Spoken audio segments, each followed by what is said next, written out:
ఆపదామపహర్తారం దాతారం సర్వసంపదాం లోకాభిరామం శ్రీరామం భూయో భూయో నమామ్యహం. హరి ఓం. పరమేశ్వర స్వరూపైన సభకి నమస్కారం. స్వామి హనుమ యొక్క ఆవిర్భావం గురించి వాల్మీకి మహర్షి శ్రీరామాయణం యొక్క ఉత్తరకాండలో ప్రస్తావించారు.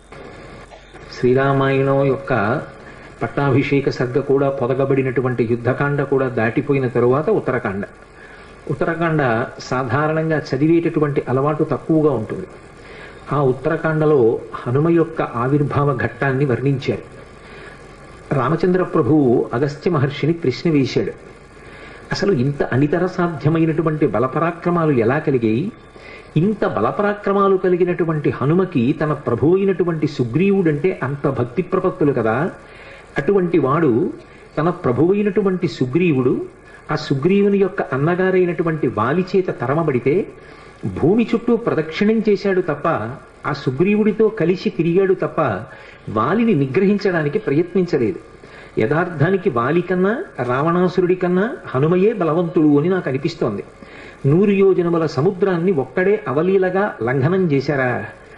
ఆయన ఒక్కరే సీతాన్వేషణం చేశారా? ఎక్కడ అలసట అనేటటువంటి మాటకి తావివ్వలేదా? సీతమ్మ తల్లి యొక్క జాడ కనిపెట్టి శరీర పరిత్యాగం చేద్దామనుకున్నటువంటి తల్లికి మళ్ళీ ప్రాణముల మీద ఆశ కలిగేటట్టుగా మాట్లాడి రామచంద్రమూర్తి ఇచ్చినటువంటి అభిజ్ఞానాన్ని సీతమ్మకు బహూకరించి సీతమ్మ పట్ల పరమ భక్తి ప్రపత్తులతో ప్రవర్తించి ఆమెకు జీవితం మీద ఆశ కల్పించారా? అక్షకుమారుడి వంటి భయంకరమైనటువంటి రాక్షసుణ్ణి సంహరించారా? రావణాసురుడికి తన సందేశాన్ని ఒక్కడే నిర్భయంగా వినిపించాడా? పట్టుకుందామనుకున్నటువంటి రాక్షసుల్ని తెగటార్చి లంకాపట్టణాన్నంతటినీ దహించారా? ఒక్కడే సునాయాసంగా మళ్ళీ 100 యోజనముల సముద్రాన్ని దాటి ఈవలి ఒడ్డుకు వచ్చి వానరులకు సీతమ్మ తల్లి యొక్క క్షేమవార్త నివేదించి మధువన భంజనం చేసి సుగ్రీవుడికి రామచంద్రమూర్తికి సీతమ్మ క్షేమవార్త చెప్పి మళ్ళీ సీతారాములిద్దరూ కలుసుకోవడానికి తగినటువంటి అవకాశాన్ని కల్పించారా?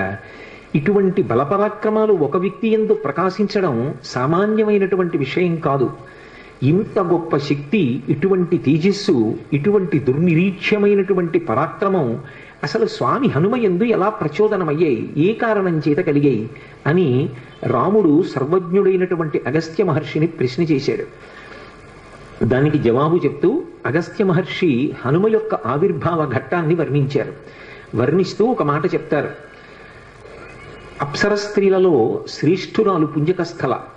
ఆమె ఒకప్పుడు శాపవశాత్తు అంజనాదేవి అనబడేటటువంటి పేరుతో కామరూపిణి అయి, అంటే కావలసిన రూపాన్ని పొందగలిగినటువంటి శక్తితో ఈ భూమండలం మీద ఆవిర్భవించింది. సూర్యుని యొక్క కిరణముల చేత నిరంతరము బంగారు కొండగా ప్రకాశించేటటువంటి మేరుపర్వత ప్రాంతంలో పరిపాలన చేసేటటువంటి వానర నాయకుడైనటువంటి కేసరికి భార్య అయింది. ఆయనకి భార్య అయినటువంటి ఆ అంజనాదేవి యందు ఔరసపుత్రుడిగా వాయుదేవుని యొక్క కుమారుడై స్వామి హనుమ ప్రభవించారు. అందులో ఆమె తపస్సు చేయడం కోసమని అరణ్యానికి వెళ్ళింది. శాలిశూక నిభాభాసం ప్రసూతేమం తదాంజన ఫలాన్యా హర్తుకామావై నిష్క్రాంతా దహనే వనే అన్నారు మహర్షి. శాలిశూక నిభాభాసం, ఒడ్డుగింజ యొక్క చివరి భాగం ఎంత బంగారు కాంతితో మెరుస్తూ ఉంటుందో అంత బంగారు రంగుతో ప్రభవించారాయన. మన దురదృష్టం ఏమిటంటే ఎక్కడెక్కడ స్వామి హనుమని చూపించండి ఆకుపచ్చగానో నీలంగానో రంగేస్తారు. అది ఆయన రంగు కాదు అని 1కి 10 మార్లు చెప్పబడింది.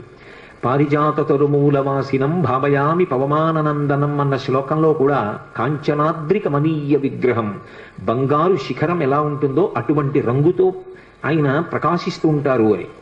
యథార్థానికి గోస్వామి తులసీదాస్ హనుమ యొక్క అవతారం ఏం చెప్తారు. అటువంటి తులసీదాస్ గారు హనుమతో ప్రత్యక్షంగా అనేక పర్యాయములు మాట్లాడారు. హనుమ యొక్క దర్శనాన్ని పొందిన వారు హనుమతో మాట్లాడినటువంటి తులసీదాస్ గారు కూడా హనుమాన్ చాలీసాకి ప్రార్థనా శ్లోకాన్ని మాత్రం సంస్కృతంలో ఇచ్చారు. ఆయన అతులిత బలధామం స్వర్ణశైలాభదేహం అన్నారు. స్వర్ణశైలాభదేహం అంటే భా అంటే కాంతి, బంగారు కొండ ఏ కాంతితో ఉంటుందో అటువంటి కాంతితో హనుమ ఉంటారు. ఇది చెప్పిన వారు, హనుమని చూసిన వారు, హనుమతో మాట్లాడిన వారు, నిరంతరము హనుమ యొక్క సహాయమును పొందినవారు, హనుమదవతారముగా కీర్తింపబడిన వారు. సాక్షాత్తు తులసీదాసు గారు చెప్పిన మాట. సరే, వాల్మీకి మహర్షి వేష్టితార్జున వస్త్రం తం విద్యుత్ సంఘాత పింగళం అంటూ అనేక పర్యాయములు ఆయనని మెరుగుల పోగు ఎలా ఉంటుందో అలా ఉంటారు అని వర్ణించారు. కాబట్టి శాలిశూక నిభాభాసం ప్రసూతేమం తదాంజన, ఆ అంజనాదేవి వడ్డుగింజ యొక్క చివరి భాగం పచ్చటి కాంతితో ఎలా మెరిసిపోతూ ఉంటుందో అటువంటి రంగుతో ఉండేటటువంటి బిడ్డణ్ణి కంది. ఫలాన్యాహర్తు కామావై నిష్క్రాంత గహనే వనే, ఆమె ఆకలి తీర్చుకోవడం కోసమని ఏదో పళ్ళు సేకరిద్దామని అరణ్యంలో పక్క ఉన్నటువంటి చెట్ల దగ్గరికి వెళ్ళింది. ఈలోగా ఈ పుట్టినటువంటి పిల్లవాడు అనితర సాధ్యమైనటువంటి బలపరాక్రమములు ఉన్నవాడు. ఆయన యొక్క బలాన్ని వర్ణించడం ఎవరికీ సాధ్యం కాదు, పుట్టుకతోనే అంత గొప్ప బలం. అందుకే ఆయన ఆకాశం వంక చూశాడు. పుట్టిన పిల్లవాడికి కూడా మరి ఆకలి ఇస్తుంది కదూ. ఆకలి వేసిన పిల్లవాడు తలెత్తి పైకి చూశాడు. చూస్తే బాలసూర్యబింబం కనపడింది. అప్పుడే ఉదయిస్తున్నటువంటి సూర్యబింబం. అది ఎర్రగా పండిన పండులా కనపడింది. శాఖామృగం వానరుడిగా ఉన్నారు ఉపాధి చేత. ఆ పండుని చూసి ఇదేదో తినేటటువంటి పదార్థం అనుకున్నారు. అనుకుని ఆయన వెంటనే ఆకాశ మార్గంలో సూర్యమండలం వైపుకి ఎగిరారు. ఇది అంత సామాన్యమైన విషయం కాదు. అందుకే ఆయన్ని కీర్తిస్తూ మనోజవం మరుతతుల్య వేగం అంటారు. మనస్సు యొక్క జవం ఎలా ఉంటుందో, గాలి యొక్క వేగం ఎలా ఉంటుందో అంత వేగము కలిగినటువంటి వారు హనుమ. అప్పుడే పుట్టిన పిల్లవాడు అంత వేగంతో సూర్యమండలం వైపుకి ఎడుతున్నాడు. బాలార్కాభిముఖో బాలో బాలార్క ఇవ మూర్తిమాన్ గ్రహీతు కామో బాలార్కం ప్లవతే అంబర మధ్యగా అన్నారు మహర్షి. చిన్న అప్పుడే పుట్టినటువంటి హనుమ, శిశురూపంలో ఉన్నటువంటి హనుమ ఆకాశంలో ఎగిరి సూర్యమండలం వైపుకు వెడుతుంటే బాలార్కాభిముఖో బాలు బాలార్క ఇవ మూర్తిమాన్, బాలసూర్యుడికి ఎదురుగుండా వేరొక బాలసూర్యుడు వెడుతున్నాడా అన్నంత తేజస్సుతో వెళ్ళారు. ఎందుకని అంటే నిన్ననే మీతో నేను మనవి చేశాను. ముఖం నాసికయా తస్యా తామ్రయా తామ్రమా బభౌ అంటారు మహర్షి. ఆయన ముఖమండలం, ఆయన నాసిక, ఆయన యొక్క మూతి అంత ఎర్రగా ఉంటాయి. అరుణారుణ కాంతులతో ఉదయిస్తున్నటువంటి సూర్యబింబం కూడా అంతే ఎర్రగా ఉంది. ఈయన బయలుదేరి సూర్యుడి వైపుకి ప్రయాణం చేస్తున్నారు. సూర్యుడి వైపుకి పిల్లవాడు వెళ్ళిపోతున్నాడు. కన్న తల్లి అంజనాదేవి పక్కనే పళ్ళు సేకరించడానికి వెళ్ళింది. పిల్లవాడికి ప్రమాదం జరుగుతుందేమో, సూర్యుని యొక్క కాంతి తట్టుకోలేక దహింపబడతాడేమోనని వెనక తండ్రి అయినటువంటి వాయువు అనుగమించారు. ఆ అనుగమించడంలో మంచు ఎలా ఉంటుందో అటువంటి చల్లటి వాతావరణాన్ని పిల్లవాడి చుట్టూ సృష్టించారు. ఇప్పుడు ఈ పిల్లవాడు సూర్యమండలం దగ్గరికి వెళ్ళి సూర్యబింబాన్ని పట్టుకున్నాడు. అయినా సూర్యుడు దహించలేదు. నిజానికి సూర్యుడు కాల్చేయాలి. కానీ ఆయన ఒక్కసారి ఆలోచించాడు. దేవతల యొక్క కార్యాన్ని తీర్చడానికి వచ్చినటువంటి మహోత్కృష్టమూర్తి ఈ పిల్లవాడి వలన ఎదర దేవతలకు, భక్తులకు ఎన్నో కార్యాలు జరగవలసి ఉన్నాయి. బాల్యచేష్టితంగా తెలిసి తెలియక ఎగిరి వచ్చి నన్ను పట్టుకున్నాడు. ఈ పిల్లవాణ్ణి నేను నా యొక్క తేజస్సు చేత దహించకూడదని ఉపసంహారం చేసి రక్షించారు. ఈలోగా అది పర్వం, గ్రహణ సమయం. సూర్యబింబాన్ని గ్రసించడం కోసమని రాహువు వచ్చాడు. ఎప్పుడైతే రాహు వచ్చాడో బాల్య చాపల్యం అని ఒకటి ఉంటుంది. పిల్లలు చూడండి, కాసేపు కమలాఫలం పట్టుకుంటారు. ఏదో పక్కన కాశ్మీర ఫలం కనపడింది అనుకోండి, దీన్ని వదిలేసి దాన్ని పట్టుకుంటారు. అలా సూర్యబింబాన్ని పట్టుకున్నటువంటి హనుమ పక్కన వచ్చినటువంటి రాహువుని చూసి వెంటనే సూర్యబింబాన్ని విడిచిపెట్టి ఆ రాహువుని పట్టుకోవడానికి వెళ్ళారు. ఇది చూసి రాహువు భయంతో పరుగు పరుగున ఇంద్రలోకానికి వెళ్ళాడు. ఇంద్రుడు సింహాసనం మీద కూర్చునున్నాడు. నీవు నాకు అవకాశం ఇచ్చావు, పర్వదినాలలో సూర్యచంద్రుల్ని నేను గ్రసించవచ్చు.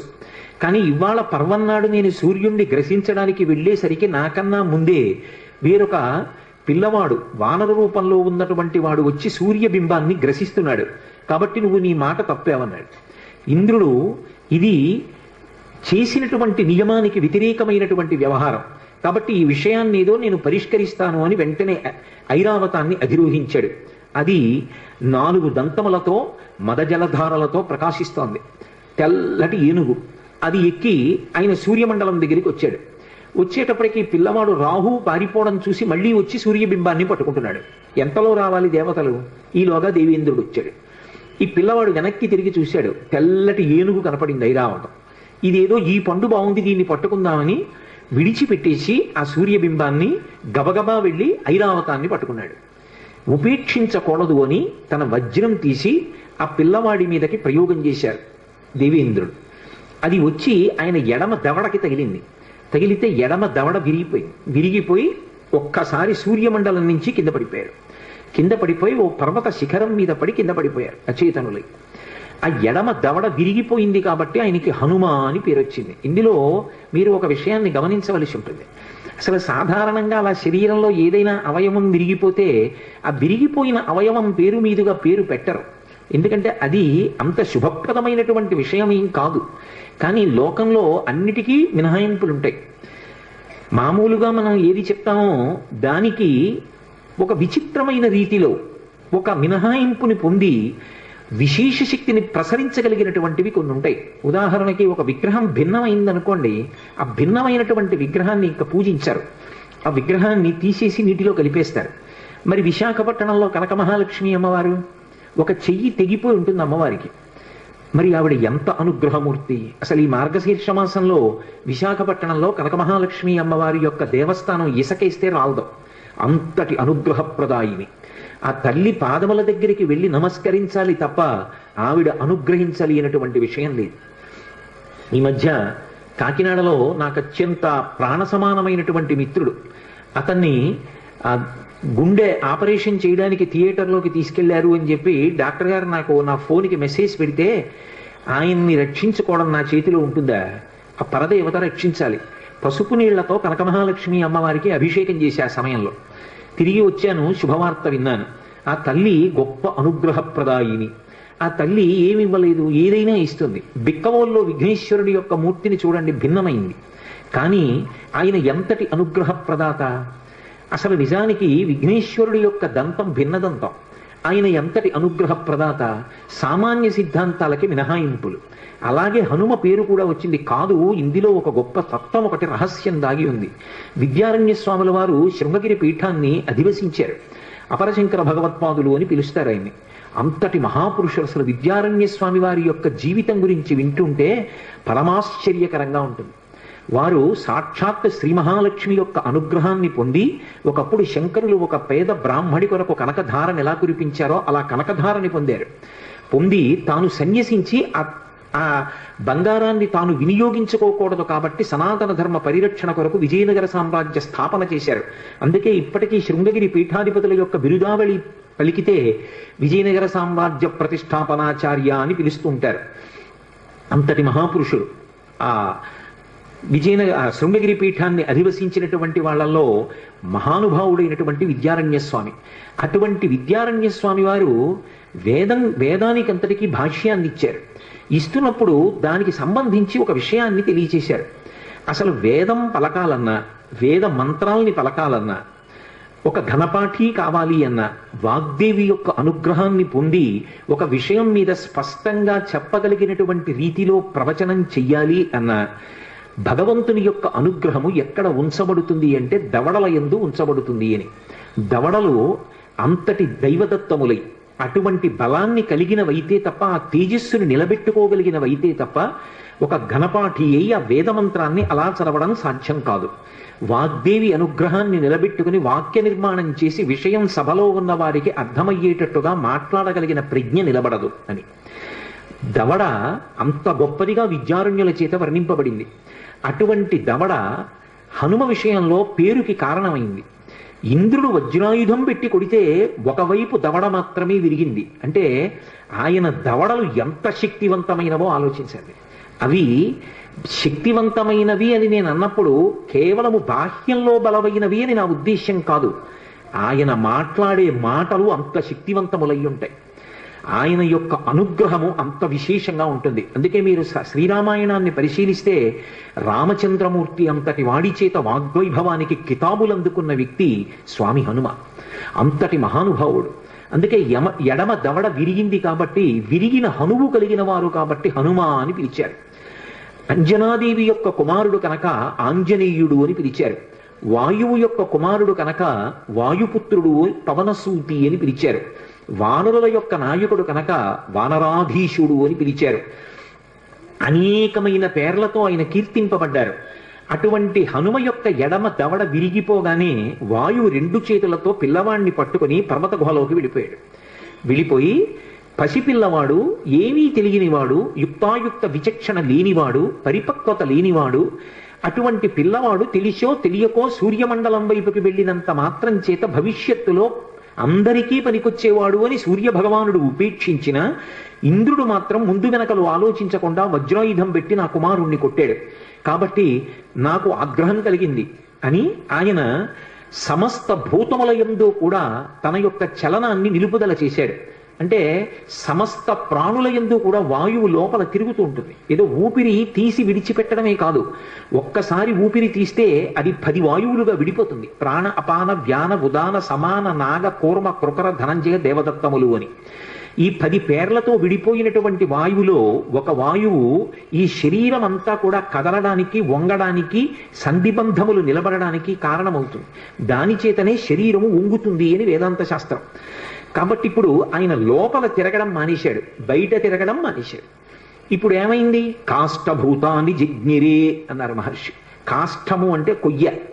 ప్రాణం పోయిన వ్యక్తి చూడండి, అప్పుడే చచ్చిపోయిన వ్యక్తి చెయ్యిలే అన్నారనుకోండి కదులుతుంది. కాసేపు అయిపోయింది అనుకోండి, కొంతసేపు అయిపోయిన తర్వాత కాష్టభూతం అయిపోతాడు. అంటే కొయ్య ఎలా అయిపోతుందో అలా అయిపోతాడు. ఓ కర్రని ఇట్నుంచి పట్టుకుని పైకెత్తితే మొత్తం కర్ర లేచినట్టు, శరీరం కాలు పట్టుకు పైకెత్తితే మొత్తం శరీరం పైకి లేచిపోతుంది. కారణం వాయు ప్రసరణం ఆగిపోతుంది అని శాస్త్రం. కాబట్టి కాష్టభూతాన్ని జిజ్ఞిరే, ఎవరు ఎలా ఉన్నారో అలాగే బిగిసిపోయారు. ఇప్పుడు దానివల్ల ఏమైంది అన్నారు, ధర్మచక్రం నిలబడిపోయింది. ఇది ఈ దేశం యొక్క గొప్పతనం. ఏదైనా ఆగచ్చు, ధర్మచక్రం ఆగకూడదు. ఆ ధర్మచక్రం తిరుగుతూనే ఉండాలి. ధర్మచక్రం తిరగడానికి ప్రతివాడు తన ధర్మాన్ని తాను పాటించాలి. ఎందువల్ల ఆగిపోయింది అన్నారు, స్వాహాకారము, వషట్కారము, స్వాధ్యాయము ఆగిపోయి. స్వాధ్యాయము అంటే వేదం చదువుకోవడం.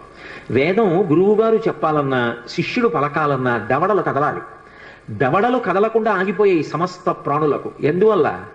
హనుమ యొక్క దవడ విరిగింది, అందరి దవడలు ఆగిపోయాయి. ఆగిపోతే స్వాధ్యాయం ఆగిపోయింది. అసలు వేదం చెప్పేవాడు చెప్పడానికి అవకాశం లేదు, వేదం నేర్చుకునేవాడు పలకడానికి అవకాశం లేదు. వషట్కారం ఆగిపోయింది. వషట్కారం అంటే దేవతలకు హవిస్సు ఇస్తారు, వేదమంత్రాలు చెప్తూ హవిస్సుని అగ్నిహోత్రంలో ఇస్తారు. అలా ఇవ్వాలి అంటే మంత్రం చెప్పాలి. మంత్రం చెప్పాలంటే దవడలు కదలాలి. స్వాహ అన్న దగ్గరికి వచ్చేటప్పటికి ఆ హవిస్సు సృక్కు స్రవంతో ఇవ్వాలి అంటే చేతులు కదలాలి.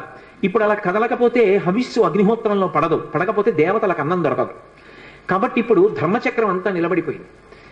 సంధ్యావందనం ఎలా చేస్తారు? సూర్యాస్తమయం అవుతోంది. మీరు సంధ్యావందనం చేయాలంటే ఉద్ధరణి పట్టుకుని ఇలా చేతిలో వేసుకుని ఓం కేశవాయి స్వాహ అని పుచ్చుకోవాలా? ఎలా పుచ్చుకోవడం? చేతులు కదలకపోతే ఎవరి ధర్మం వాళ్ళు పాటించడానికి అవకాశం లేదు, ఆగిపోయింది ధర్మచక్రం. ఒక్క వానర శిశువుకి కలిగినటువంటి ఆపదకి సమస్తమైనటువంటి దేవతలు ప్రాణులు తల్లడిల్లిపోయారు. అందరూ కలిసి దేవతలు పరుగు పరుగున సృష్టికర్త అయిన చతుర్ముఖ బ్రహ్మగారి దగ్గరికి వెళ్ళారు.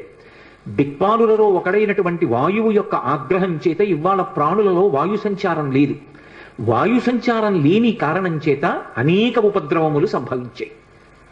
నిజంగా ఋషి ప్రోక్తమైనటువంటి విషయాలు చదువుతుంటే బాహ్యంత గొప్పగా వర్ణిస్తారా అనిపిస్తుంది. వాళ్ళు ఒక మాట అన్నారు, ఏమిటి వాయువు యొక్క శక్తి అంటే, నమస్తే వాయు త్వమేవ ప్రత్యక్షం బ్రహ్మాసి అని మనం ఆయన్ని స్తోత్రం చేస్తుంటాం.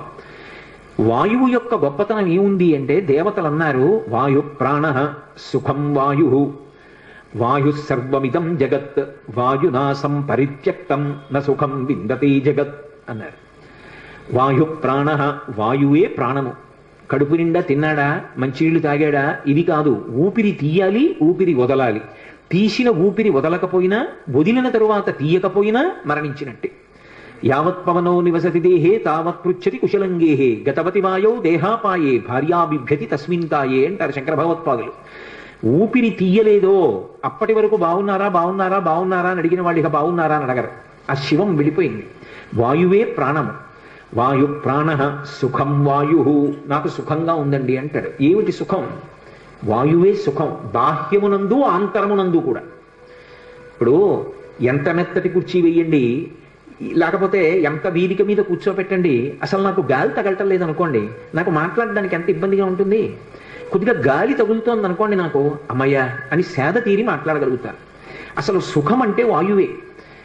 కాదు కాదు, ఎంత ఐశ్వర్యం ఉండనివ్వండి, కాదు కాదంటే అది తప్పని కాదు నా ఉద్దేశం. అన్నిటికీ అర్థం పర్థం లేకుండాను అక్షరాల మధ్యలో చదవకూడదు, ఏదో ఇన్ బిట్వీన్ ది లైన్స్ అంటారు ఇంగ్లీష్లో, అలా వినకూడదు. కాదు కాదు అంటే అది మాత్రమే కాదు అని దాని అర్థం. ఆ వాయువు యొక్క గొప్పతనం ఎక్కడున్నది అంటే, ఇంట్లో ఎంత ఐశ్వర్యం ఉండనివ్వండి, పచనం చేసినటువంటి పదార్థం ఇంట్లో ఎంత ఉండనివ్వండి, ఎంత మంచి ప్రాంగణంలో మీరు ఉండనివ్వండి, ఊపిరి అందట్లేదు అనుకోండి, ఎగ ఊపిరి వచ్చింది లేకపోతే దిగ ఊపిరి వచ్చింది, ఇక వాడికి సంతోషం సుఖం అన్న మాట ఏమైనా ఉంటుందా? కాసేపు కార్యక్రమం అయిపోయిన తర్వాత వెడదామని అంటాడా? ఇహ అనడు. అసలు సుఖము అంటే వాయువే. ఆ ఊపిరి సరిగ్గా అందకపోతే మనిషికి సుఖం ఉండదు, మనిషికి ఏ ప్రాణికి ఉండదు. కాబట్టి వాయు ప్రాణ సుఖం వాయు, వాయు సర్వమిదం జగత్. అసలు వాయువే ఈ జగత్. ఆ వాయువు లేనినాడు ఈ జగత్తు లేదు. ఎందుకన్నారు ఈ మాట? జ అంటే జాయతే, గ అంటే గచ్చతే. జాయతే గచ్చతే, వచ్చేది వెళ్ళేది, వచ్చింది కొత్తగా ఓ ప్రాణి. దేనివల్ల వస్తుంది? ప్రసూతి వాయువు వల్ల వస్తుంది. అమ్మ కడుపులో ప్రసూతి వాయువు లోపల ఉన్నటువంటి బిడ్డని పైకి తోస్తే కొత్తగా ఒక శిశు జననం అవుతుంది. అది పెరిగి పెద్దదైన తర్వాత అందులో ఊపిరి వెళ్ళిపోయి ఇక లోపలికి ఊపిరి పుచ్చుకోకపోతే ఆ ప్రాణి వెళ్ళిపోయింది. కాబట్టి ఇప్పుడు జగత్ అన్న మాట ఎక్కడుంది? వాయువునందే ఉంది. కాబట్టి వాయు సర్వమిదం జగత్, వాయునాసం పరిత్యక్తం న సుఖం విందతే జగత్. ఆ వాయువు కదలడం మానేసింది, లోకానికి సుఖం అన్న మాట లేదు, లోకమే లేదు, జగత్తు లేదు.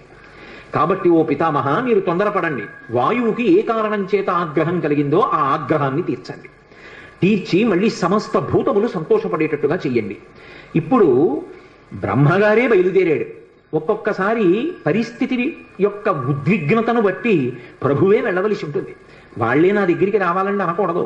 కాబట్టి ఇప్పుడు ప్రభువే చతుర్ముఖ బ్రహ్మగారే బయలుదేరి పర్వత గుహ దగ్గరికి వెళ్ళాడు. గౌరవము అనొక మాట ఉంటుంది. ఎంత గౌరవంగా ఉంటుందంటే, ఒక కావ్యాన్ని ఒక పురాణాన్ని మీరు పరిశీలిస్తే అంత మర్యాదగా ఉంటుంది. కోపం వేరు, కానీ యుక్తాయుక్త విచక్షణ వేరు. కోపం ఇప్పుడు దేనికి సాధనం కావాలి అంటే, తప్పు జరిగినప్పుడు ఆ తప్పుని దిద్దడానికి సాధనం కావాలి.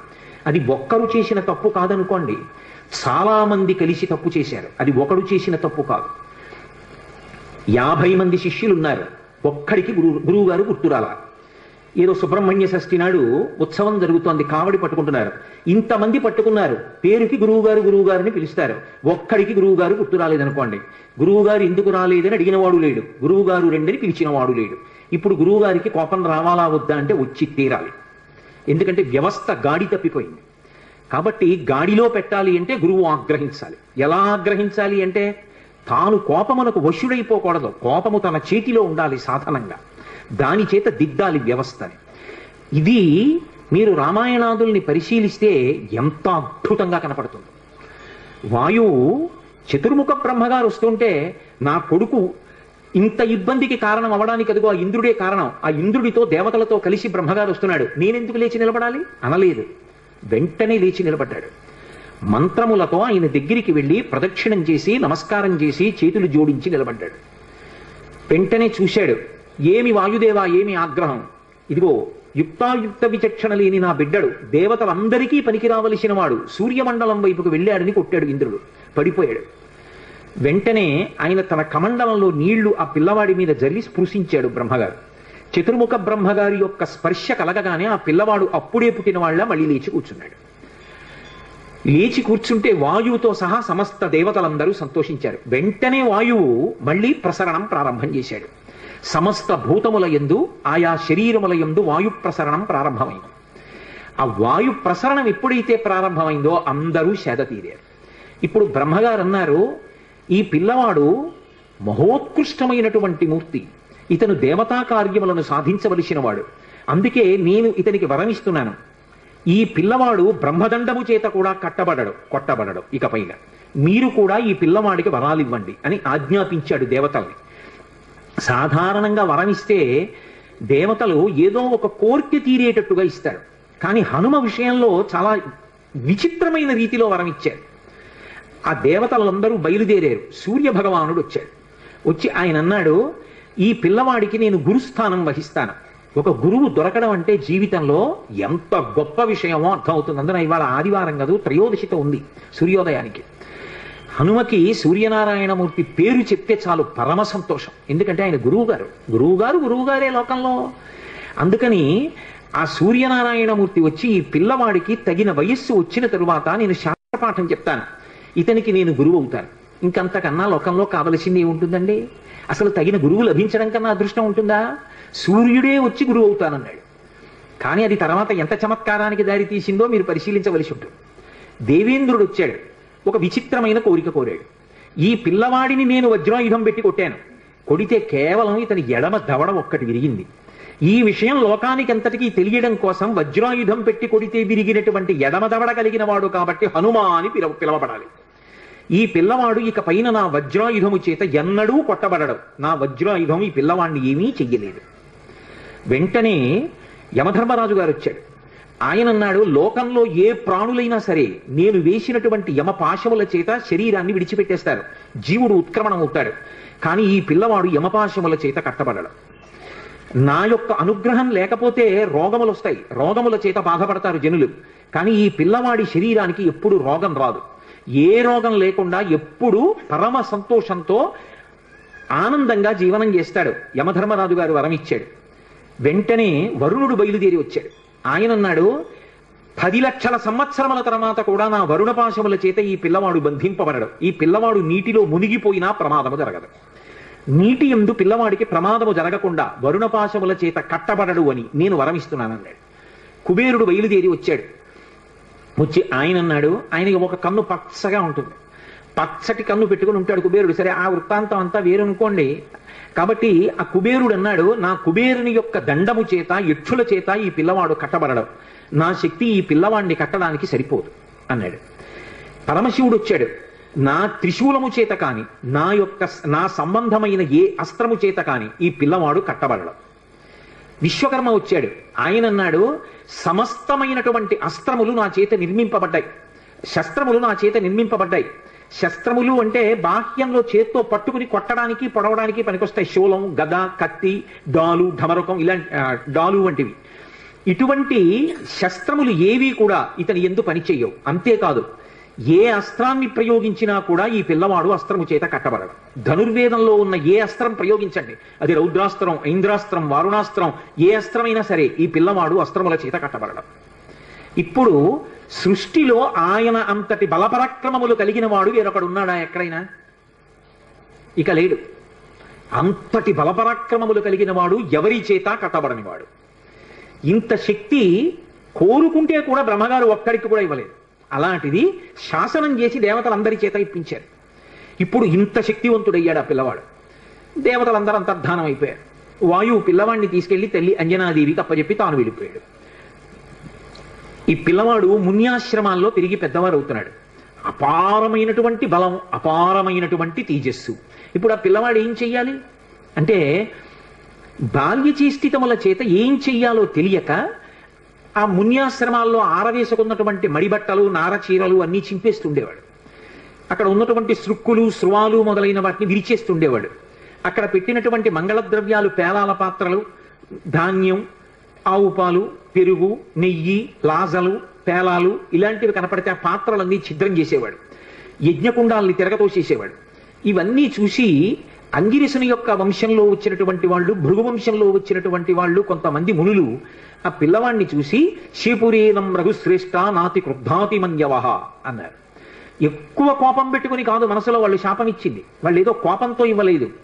ఈ పిల్లవాడు ఇంత అల్లరి చేస్తున్నాడు, చేస్తుంటే ఎప్పుడైనా ఎవరికైనా కోపం వచ్చి చటుక్కున ఏదైనా ఇబ్బంది కలిగితే అలా కలగకూడదంటే ఈ పిల్లవాడికి తన బలం తనకి తెలియకుండా ఉండాలి, ఉంటే అల్లరి చేయడు అని ఈ పిల్లవాడిని వేరొకరు స్తోత్రము చేసే వరకు, అతని బలము అతనికి జ్ఞాపకం చేసే వరకు ఈయన బలము ఈయనకు జ్ఞాపకము ఉండకుండుగాక అని శపించారు.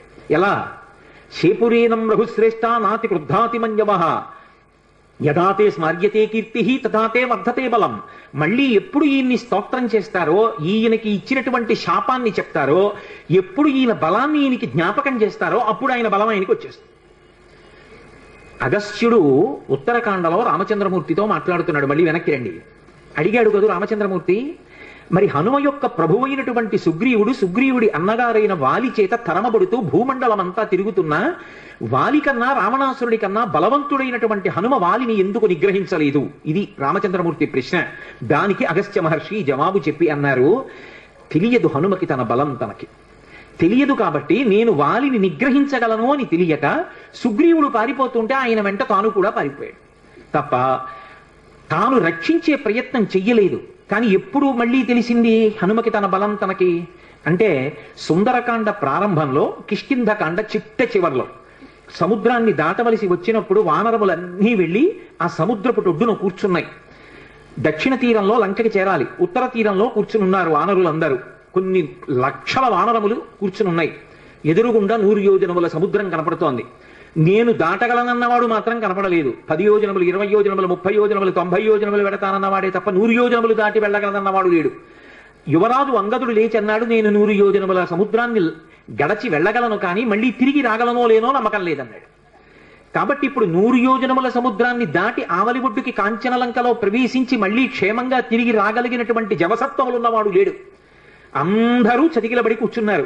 తన బలం తనకి జ్ఞాపకం లేదు కాబట్టి హనుమ కూడా కూర్చున్నారు. అప్పుడు జాంబవంతుడు లేచాడు. జాంబవంతుడు చతుర్ముఖ బ్రహ్మగారు ఆవలిస్తే వచ్చినవాడు. అందుకని ఆయనది దీర్ఘాయుష్మంతుడు. అందుకే మీకు ద్వాపరయుగంలో కూడా కనపడతాడు. ద్వాపరయుగంలో కూడా వినాయక చవితి వ్రతకల్పంలో శ్రీకృష్ణ భగవానుడితో యుద్ధం చేస్తాడు. ఆ జాంబవంతుడు లేచి ఒక మాట అన్నాడు, నాయనా హనుమా, నీ బలాన్ని నువ్వు మరిచిపోయావు, నీ బలం నీకు జ్ఞాపకం లేదు.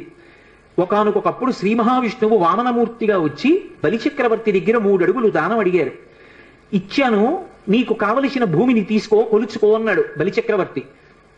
వెంటనే ఆ చిన్న పిల్లవాడిగా వచ్చినటువంటి వామనమూర్తి తన యొక్క పాదముల చేత 3 అడుగుల భూమిని కొలవడం కోసమని ఒక పాదంతో ఈ భూమిని అంతటినీ కొలిచాడు, ఒక పాదంతో ఆకాశాన్నంతటినీ కొలిచాడు.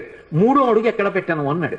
అప్పుడు ఇంతంతైవటుడు ఇంతయై మరియు తానింతై అభోవీధిపై అంతైతో యుతమండలగ్రమణ కల్లంతై ప్రభారాశిపై అంతై చంద్రునకంతయై ధ్రువునిపై అంతై మహర్వాటిపై అంతై సత్యపదోన్నతుండగుచు బ్రహ్మాండాంత సంవర్ధి. అంత పెరిగిపోయినటువంటి ఆ త్రివిక్రమ స్వరూపంతో పాటుగా అరణ్యములతో పర్వతములతో ఉన్నటువంటి ఈ భూమికంతటికి 21 మార్లు ప్రదక్షిణం చేశాను హనుమ. జాంబవంతుడు చెప్తున్నాడు. కానీ ఇప్పుడు ఓపిక లేదు, వెళ్ళలేను. నువ్వు సామాన్యుడివి కావు, కారణజన్ముడివి. నీ తల్లి ఒక అప్సర స్త్రీ, పుంజకస్థల. శాపవశాత్తు ఈ భూమి మీద అంజనాదేవి అన్న పేరుతో పుట్టింది. ఆమె నీ తండ్రి అయినటువంటి కేసరి యొక్క భార్య. వాయుదేవుడు ఔరసపుత్రుడిగా కేసరికి క్షేత్రజునిగా అనుగ్రహించాడు నిన్ను. అప్పుడు పుట్టినటువంటి కారణజన్ముడివి. పుడుతూనే శిశురూపంలో ఆకలిగొని ఉదయిస్తున్న సూర్యబింబాన్ని పండనుకుని పట్టుకోవడానికి వెళ్ళి ఇంద్రుని యొక్క వజ్రాయుధం చేత కొట్టబడి ఎడమదవడ విరిగి కింద పడితే విరిగిన దవడ కలిగిన వాడివి కనుక హనుమ అని పేరు పొందావు. అనేక పర్యాయములు గరుత్మంతుడు సముద్రం మీద వెళ్ళిపోతూ అందులో తిరిగేటటువంటి పావుల్ని తన్నుకుపోతుండగా నేను చూశాను.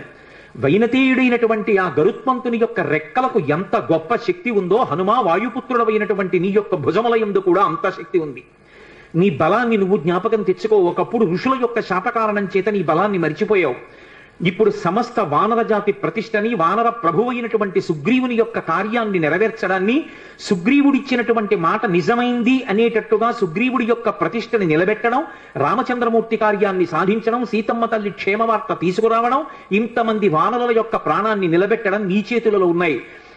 హనుమ, వాయువు, గరుత్మంతుడు, నువ్వు, మీ ముగ్గురికే ఇంతటి వేగం ఉన్నది. అటువంటి నీవు ఇలా నిస్తేజుడిలా కూర్చోవడం మర్యాద కాదు. నీ బలాన్ని, నీ శక్తిని నువ్వు జ్ఞాపకానికి తెచ్చుకొని ఒక్కసారి లంఘించు అని ఆయన్ని పిలుస్తూ ఒక మాట అంటారు. హనుమాన్ హరిరాజస్య సుగ్రీవస్య సమోహ్యపి రామలక్ష్మణయోశ్చాపి తేజసాచ బలీనచ. ఇది జాంబవంతుడు చెప్పినటువంటి పరమ సత్యమైనటువంటి మాట.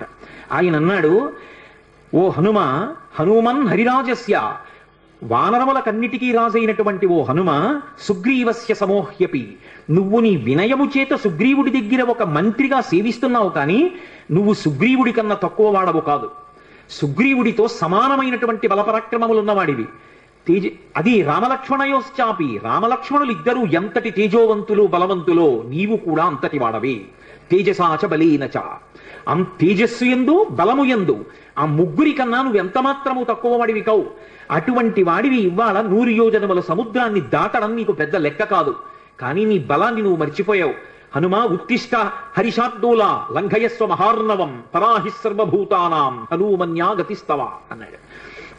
ఉత్తిష్ట హరిషార్దూల, లే హనుమా, నీ శక్తిని జ్ఞాపకం తెచ్చుకో. లంఘయస్వ మహార్ణవం, ఈ సముద్రాన్ని చిన్న ఎద్దు పాదములో అడుగు వేస్తే అది చిన్న ముద్ర పడితే అందులోకి వచ్చి నీళ్లు నిలబడితే ఎంతుంటాయో నీ శక్తి ముందు ఈ సముద్రం అంతా. కాబట్టి ఈ సముద్రాన్ని లంఘించు. ఉత్తిష్ట హరిషార్దూల లంఘయస్వ మహార్ణవం పరాహి సర్వభూతానాం. ఇది హనుమ యొక్క గొప్పతనం. హనుమన్యాగతిస్తవ సర్వభూతానాం, ఈ సృష్టిలో ఎన్ని భూతములు ఉన్నాయో అన్ని భూతముల కన్నా కూడా తేజోవంతుడవు గమనమునందు అటువంటి వేగమున్నవాడివి నువ్వే. పరాహి సర్వభూతానాం హనుమన్యాగతిస్తవ, నీ యొక్క వేగం అటువంటిది. అంతటి వేగమున్నవాడివి నువ్వు ఇవాళ ఇలా కూర్చోవడం బావులేదు, లే నీ బలాన్ని పుంజుకో అన్నారు. ఎప్పుడైతే జంబవంతుడు కీర్తించాడో వెంటనే హనుమ యొక్క శాపం నివారణమైపోయింది.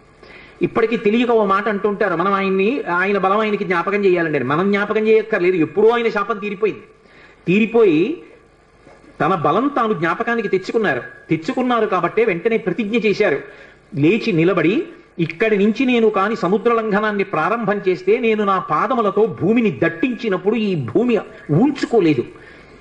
అందుకే మహేంద్రగిరి మీద నిలబడి అక్కడి నుంచి బయలుదేరి వెడతాను. నాకిప్పుడు ఎంత సంతోషంగా ఉందంటే, అపారమైనటువంటి వేగము కలిగినటువంటి బంగారు రెక్కలు అల్లారుస్తూ ప్రయాణించేటటువంటి గరుత్మంతుడు సముద్రం మీద తీవ్రమైన వేగంతో వెడుతూ పావుల్ని తన్నుకుపోతుంటే ఏకకాలంలో ఆ గరుత్మంతుడి చుట్టూ కొన్ని వందల పర్యాయములు ప్రదక్షిణం ఆచరించగలను. సముద్రానికి ఉత్తర తీరంలో నిలబడి వంగి ఉత్తర తీరాన్ని నా చేతితో స్పృశించగలను. గోష్పదీకృతమారాసిం మచకీకృత రక్షతం రామాయణ మహామాలా రత్నం వందే అనిలాత్మజం. ఎద్దు పాదంలో నీరు నిలబడితే దాటడం ఎంత అవలీలగా దాటగలరో అంత అవలీలగా దాటగలను. ఈ పర్వతములతో నదులతో సముద్రంతో శోభిస్తున్నటువంటి ఈ భూమండలాన్నంతటినీ తిరగవేసి సముద్రంలో కలిపేయగలను. పర్వతాలన్నిటినీ కూడా నా తొడల వేగంతో చూర్ణం చెయ్యగలను. ఆకాశాన్ని ఒరుసుకుంటున్నాడా అన్నట్టుగా ఆకాశ మార్గంలో ఈ సముద్రాన్ని దాటి ఆవలి ఒడ్డుకు చేరగలను. ఇప్పుడే బయలుదేరుతానని మహానుభావుడు బయలుదేరారు.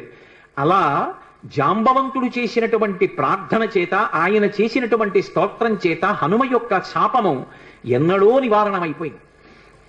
అటువంటి హనుమ సూర్యనారాయణమూర్తి ఇచ్చినటువంటి అనుగ్రహం మేరకు సూర్య భగవానుడికి శిష్యుడయ్యాడు.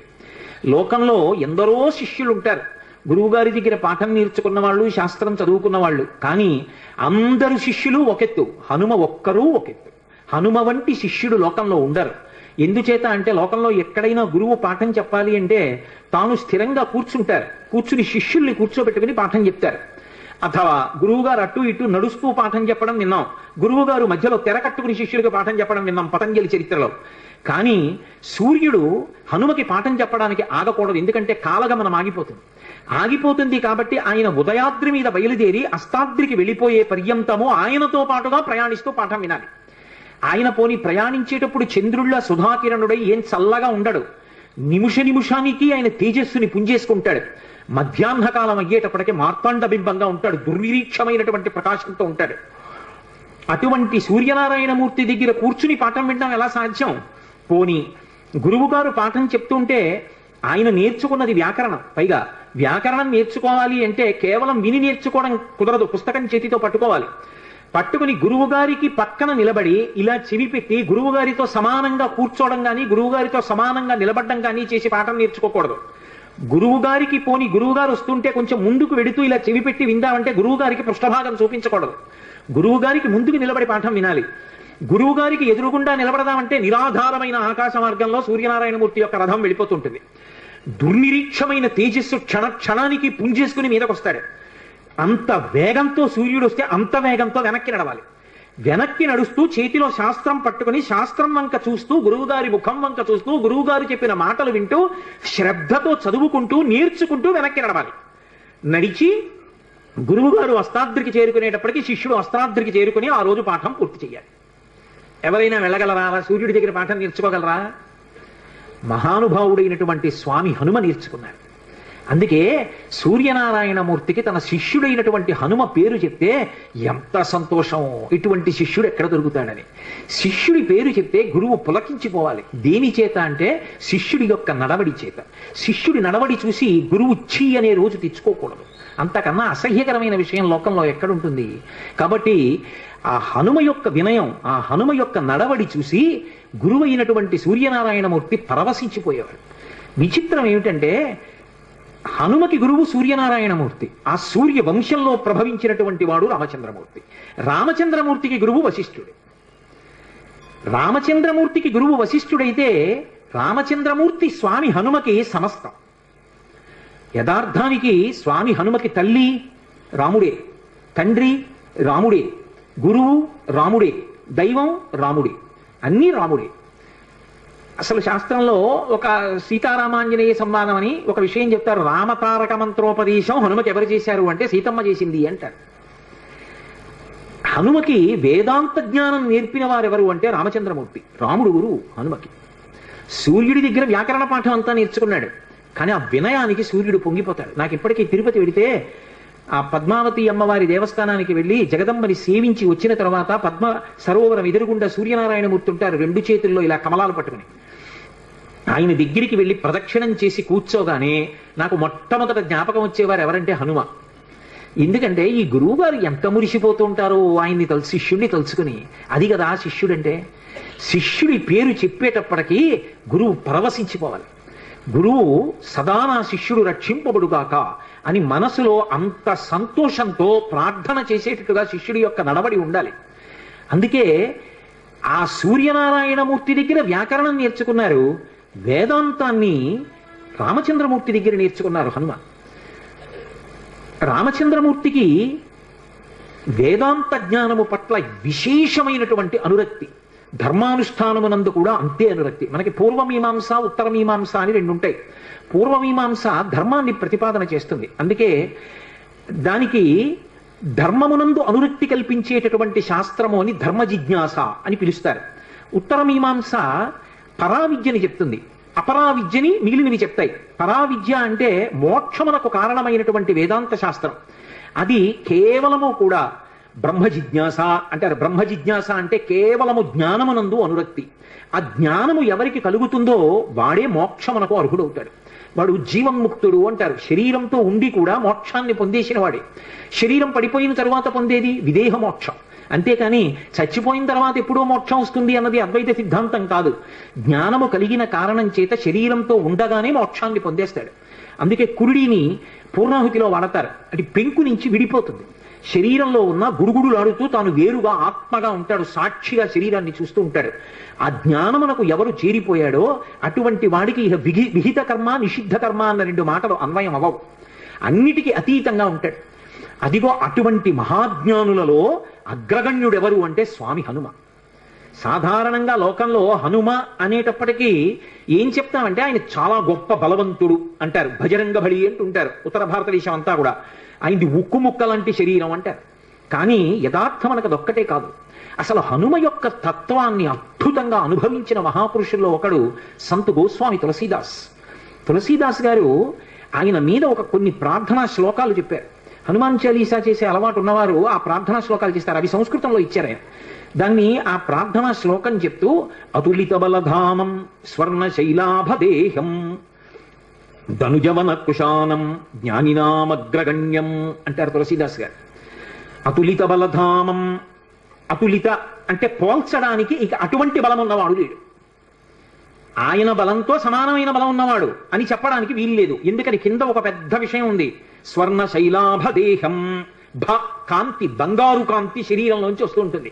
ఎక్కడదది? మీరు పతంజలి యోగశాస్త్రాన్ని పరిశీలిస్తే అందులో కనపడుతుంది. ఎవరు నిరంతర బ్రహ్మచర్యంలో ఉంటారో, అస్కలిత బ్రహ్మచారి, అసలు ఎన్నడూ ఆయన మనసు కామమునకు వశం కాదు. ఎన్నేళ్ళొచ్చినా అటువంటి బ్రహ్మచర్య దీక్షలో నిలబడి తన యొక్క వీర్యశక్తిని తేజశక్తిగా ఓజోశక్తిగా మారుస్తాడో అటువంటి వాడి రోమకూపములలోంచి బ్రహ్మతేజస్సు బంగారు కాంతితో పైకి కొడుతుంది. అది తులసీదాస్ గారి నిర్వచనం. అతులిత బలధామం, అటువంటి బ్రహ్మచర్యనిష్ఠున్నవాడు. జితేంద్రియం, ఇంద్రియములను గెలిచినవాడు ఆయన. కాబట్టి అతులిత బలధామం, ఆయనతో సమానమైన బలవంతుడు వేరొకడు ఉన్నాడని చెప్పడానికి వీల్లేదు. అంతటి మహాబలవంతుడు హనుమ ఒక్కలే. ఆ బలానికి కారణం ఆయన బ్రహ్మచర్యం కూడా.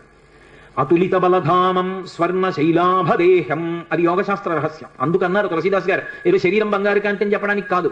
తులసీదాసు గారు అపరిమితమైనటువంటి హనుమ యొక్క అనుగ్రహాన్ని పొందిన మహాపురుషుడు. స్వర్ణ శైలాభదేహం ధనుజవన కృషానం.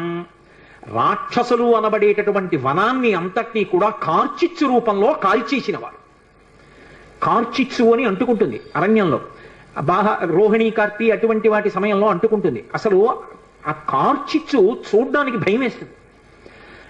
మీరు ఎవరైనా ఎప్పుడైనా చూశారో లేదో, నాకు ఒకసారి ఈశ్వరుడు దాన్ని చూసేటటువంటి అవకాశం కల్పించాడు. ఒకప్పుడు మంచి వేసవి కాలంలో శ్రీశైలం క్షేత్రంలోంచి కిందకు వచ్చేస్తున్నాను.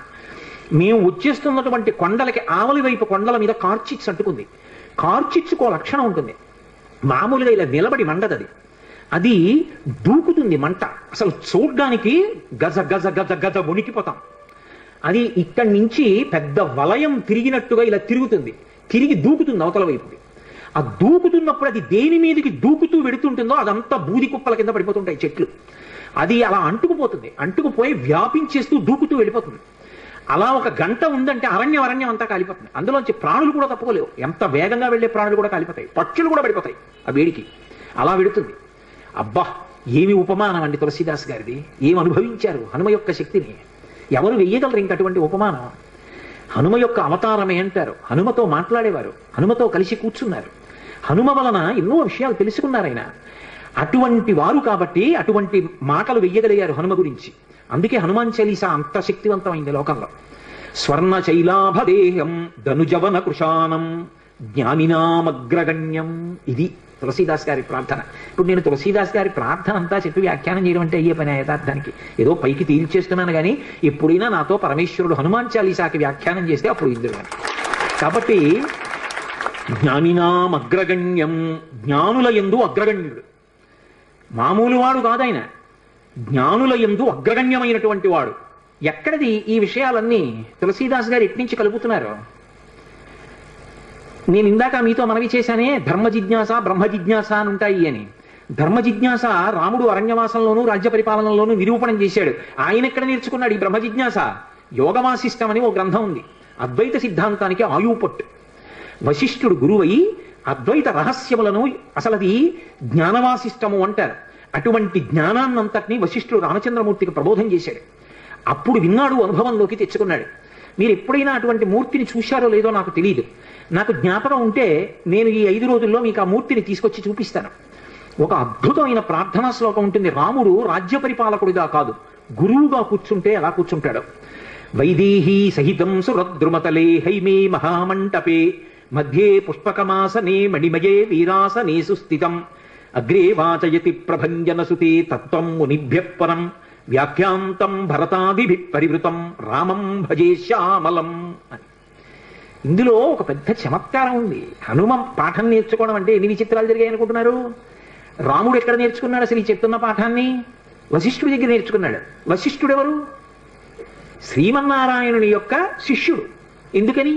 మీరు అద్వైత గురు పరంపర చెప్పారనుకోండి, నారాయణం పద్మభువం వశిష్ఠం శక్తించ తత్పుత్ర పరాశరంచ వ్యాసం శుకం గౌడపాదం మహాంతం అని గోవింద పాదంచ తథాస్య శిష్యాం అని చెప్తాం. ఆ తర్వాత శంకర భగవత్పాదులు వారి యొక్క శిష్యులు, ఆ పరంపర అంతా వస్తుంది. అందులో నారాయణం మొట్టమొదటి గురువు శ్రీమన్నారాయణుడు. నారాయణుని తర్వాత వచ్చిన గురువు పద్మభువం. అంటే నారాయణుని తర్వాత అంటే ఇంకో ఉద్దేశ్యంతో కాదు, నారాయణుని యొక్క గురుత్వమును అందుకుని గురువుగా ప్రకాశించిన వాడు బ్రహ్మగారు. బ్రహ్మగారి స్థానంలోకి మళ్ళీ బ్రహ్మగారిలా గురువు స్థానంలో కూర్చుని ప్రబోధం చేసిన వాడు వశిష్ఠుడు. ఇప్పుడు వశిష్ఠుడికి గురువెవరు? బ్రహ్మగారు. బ్రహ్మగారికి గురువెవరు? నారాయణుడు. కాబట్టి ఇప్పుడు వశిష్ఠుడికి నారాయణుడు ఏమవుతాడు? పరమగురువు అవుతాడు. గురువు గారి గురువు పరమగురువు కదా. ఇప్పుడు మా గురువు గారు ఉన్నారు, మా గురువు గారికి గురువు గారు నాకు పరమగురువు గారు అవుతారు. అలా వశిష్ఠుడికి నారాయణుడు ఏమవుతాడు? పరమగురువు అవుతాడు. అందుకే నారాయణుడి పేరు చెప్తే వశిష్ఠుడు ఏం చేయాలి? వెంటనే లేచి నిలబడి నమస్కారం చేయాలి. పరమగురువు గారి పేరు చెప్పినా పరమగురువు గారు కనపడ్డా. కానీ రామావతారం దగ్గరికి వచ్చేటప్పుడు ఒక చమత్కారం జరిగింది. ఆ వశిష్ఠుడు రాముడికి గురువుగా వచ్చాడు. రాముడు ఎవరు? నారాయణుడు. ఇప్పుడు రాముడు ఏం చేశాడు? వశిష్ఠుడి పాదాలు పట్టుకుని నమస్కారం చేశాడు, చేసి పాఠం చెప్పమని అడిగాడు.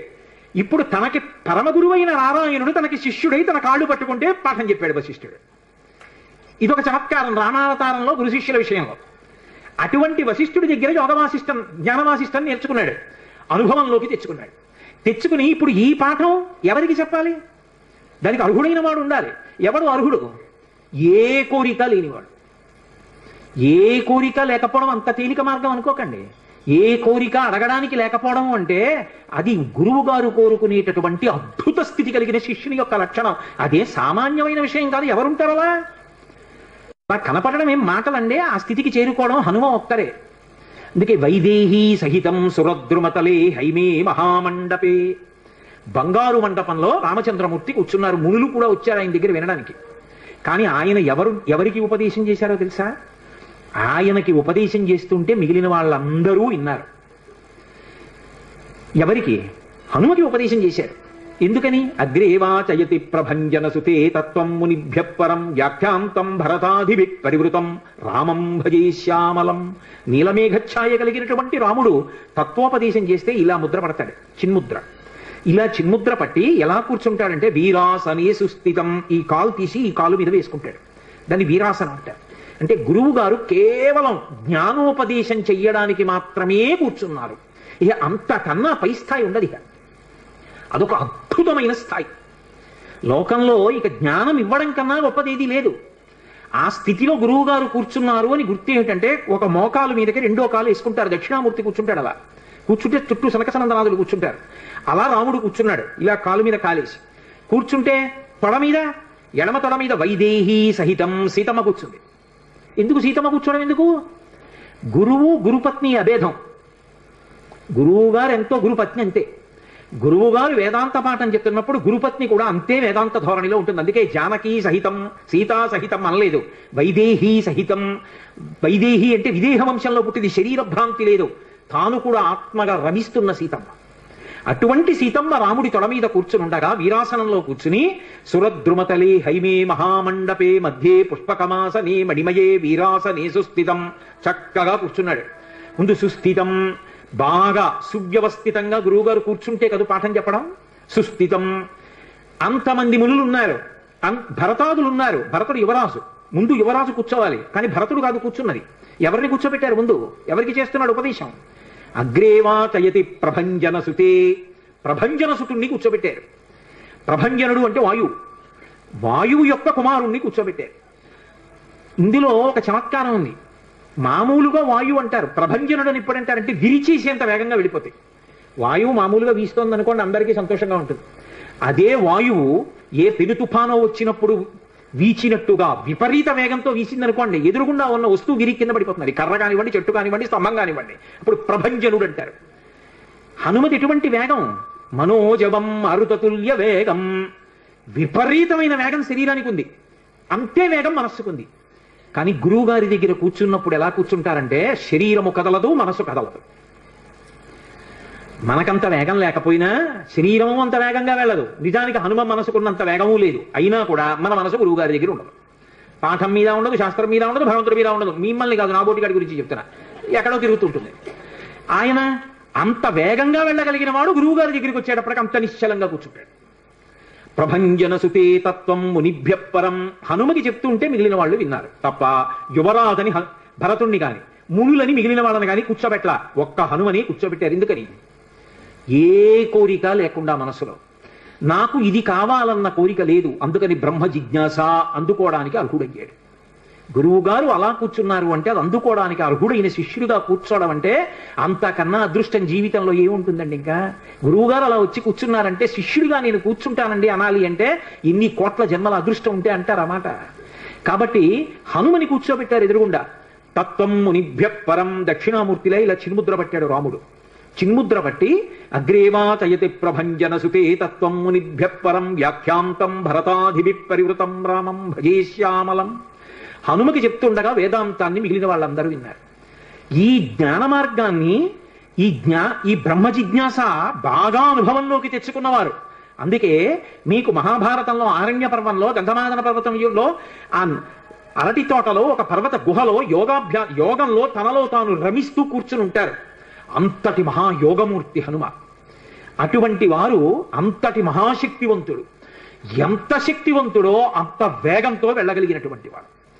అలా గురువు గారి దగ్గర జ్ఞానపాఠాన్ని నేర్చుకున్నటువంటి వాడు. ఆ జ్ఞానాన్ని అనుభవంలోకి తెచ్చుకుని యోగ మార్గమునందు అలా నిలబడినటువంటి వారు. అందుకే మీరు ఎప్పుడైనా హనుమ దగ్గర ప్రదక్షిణం చేశారనుకోండి, అదొక్కటి చాలు మిమ్మల్ని అనుగ్రహించేస్తుంది. మీరు ఏ కోరికతోనైనా చెయ్యవచ్చు, ఆయన పరబ్రహ్మస్వరూపుడై అనుగ్రహించేస్తాడు. ఎందుకంటే అలా యోగమునందు నిలబడగలిగిన ప్రజ్ఞాశాలి కనుక. శ్రీరామాయణంలో ఒక చమత్కారం ఉంది, దాని పేరే రామాయణము. రాముడితో మిగిలిన వ్యక్తులందరూ నడుస్తారు. అసలు రాముడు కనిపించని కాండ ఉండదు సుందరకాండ వినా. సుందరకాండలో రాముడు కనపడకపోయినా రామ కథ 1కి 10 మార్లు చెప్పబడుతుంది. అటువంటి రామచంద్రమూర్తి వలన ఉపకారము కాని ప్రత్యుపకారము కాని పొందనివాడు రామాయణమునందు లేడు. ఆయనకి ఉపకారం చేసిన వాళ్ళందరికీ ప్రత్యుపకారం చేశారు, ఒకవేళ ఉపకారం చేయకపోయినా ఉపకారం చేశారు. కానీ ఆయన ఉపకారాన్ని పొంది కూడా ప్రత్యుపకారం నేను చెయ్యలేను అని చెప్పింది ఎవరితో అంటే ఒక్క హనుమతోని చెప్పారు. రామాయణ పరిసమాప్తి సమయంలో హనుమని దగ్గరికి పిలిచి గట్టిగా కౌగిలించుకుని ఒక మాట అన్నారు, మదంగే జీర్ణతాం యాతు యత్పయోపకృతం కపేహి నరహ ప్రత్యుపకారాణం అపత్సాయ అతిపత్రతాం అన్నారు. హనుమా, నువ్వు చేసిన ఉపకారము నా శరీరమునందు జీర్ణమైపోవుగాక. ఎందుకని? నువ్వు నాకు చేసిన ఉపకారానికి నీకు ప్రత్యుపకారం చెయ్యడం ఇక సాధ్యం కాదు. నేను కష్టంలో ఉంటే నువ్వు నా భార్య యొక్క జాడ కనిపెట్టావు, ఇప్పుడు నీకు ప్రత్యుపకారం చేయాలంటే నీకు అటువంటి కష్టం కలగాలి.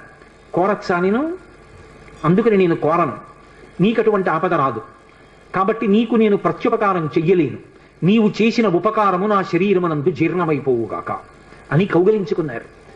హనుమ ఒక్కరు తప్ప రామాయణం మొత్తం మీద ఈ స్థితిని పొందిన వారు వేరొకరు లేరు. అందుకే రామచంద్రమూర్తి అవతార పరిసమాప్తి సమయంలో ఆయనతో అందరూ వచ్చేస్తానని వెనక వెళ్ళిపోతున్నప్పుడు హనుమని కూడా అడిగారు, హనుమా నువ్వు వస్తావా అని అడిగారు.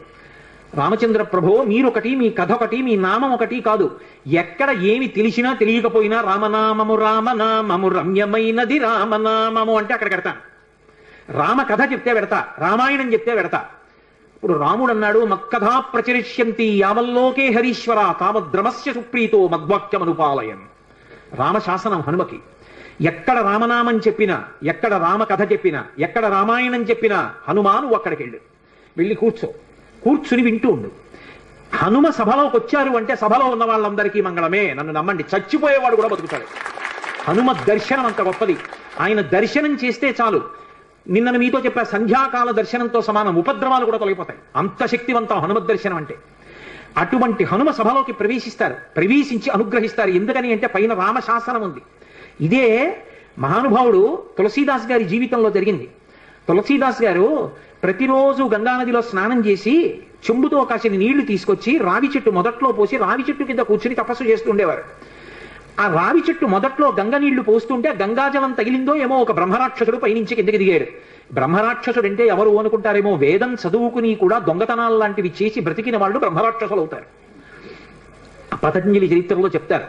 కాబట్టి అటువంటి బ్రహ్మరాక్షసుడు క్రిందకి దిగి అన్నాడు, నువ్వు నాకు మహోపకారం చేశావు, ఎప్పటి నుంచో ఈ చెట్టు మీద పడున్నాను, నువ్వు గంగాజలాన్ని తెచ్చి ఈ చెట్టు మొదట్లో పోసినప్పుడు గంగాజల స్పర్శ చేత నా పాపం శమించింది, నేను సాధారణ రూపాన్ని పొందాను, నీకు నేను ప్రత్యుపకారం చెయ్యాలనుకుంటున్నాను.